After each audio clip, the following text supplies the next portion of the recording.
Hi everyone welcome to my channel. आज गोटे बहुत सेंसिटिव टॉपिक विषय कथा हवा मते खाली गोटे जिंस कहतु कि कौ धर्मर भगवान, कौ धर्मर देवी, कौ धर्मर अन्य जहाँ भी गॉड माने अछंती से माने प्रशंसा करिवे, खुशी करिवे जे गोटे मेडिकल कॉलेज बंद हे गला बोली कि नाइ ना। तो मनुष्य काहे के एमती होउची जे गोटे अन्य धर्मर पिला माने आसिकी एठे पाठ पढ़िबे, पाठ पढ़ला पर तो से भी तो डॉक्टर ही हेबे ना। डॉक्टर काम करी रोगी मानकर ही तो सेवा करिवे ना। केबे को डॉक्टर पचास तम कौ धर्मर ए धर्मर हेले मु तुमको देखिबि नाइ बोली तो काहे कि से मानको सहित से स्टूडेंट मानको सहित सेमती करागला।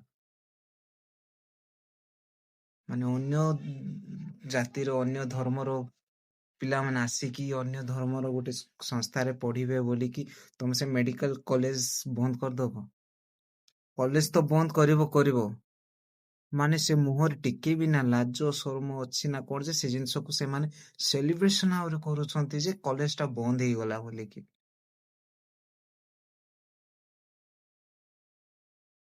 ଏସବୁ ଜିନିଷ ତ କାହିଁ କୋଉ ଭଗବାନ ବି ଖୁସି ହବାର 0.1% ବି ଚାନ୍ସ ନାହିଁ ଯେ ଗୋଟେ ଗଡ ଏ ଜିନିଷ ଶୁଣିକି ଖୁସି ହେବେ, ସେମାନଙ୍କୁ ବ୍ଲେସିଂସ କରିବେ। ଏସବୁ ମୂର୍ଖାମି ଟିକେ ଛାଡ। ମନୁଷ୍ୟ ହେଇଛ ମାନେ କିଛି ଗୋଟେ ଭଲ କାମ ପୁଣ୍ୟ କାମ କରିକି ଆଗକୁ ବଢାଅ ହେଲା। ଏସବୁ ଜିନିଷ କରିବ ପୁଣି ସେଇ ଜିନିଷ ସେ ଯାହା ସେ ଷ୍ଟୁଡେଣ୍ଟ ମାନଙ୍କ ସହ ହେଲା, ସେ କଲେଜ ବନ୍ଦ ହେଲା ପରେ ହୁଏତ ସେଇଟା ତମ ଫ୍ୟୁଚର ସନ୍, ତମ ଫ୍ୟୁଚର ପୁଅ ଝିଅ ମାନଙ୍କ ସହିତ ମଧ୍ୟ ସେମିତି ହେଇପାରେ। ସୋ ଏବେଠୁ ପ୍ଲିଜ ବୁଝିଯାଅ, ନୁହେଁ ତ ଆଗକୁ ସେଇ ଭଗବାନ ହିଁ ତମକୁ ବହୁତ ଖରାପ କରିଦେବେ।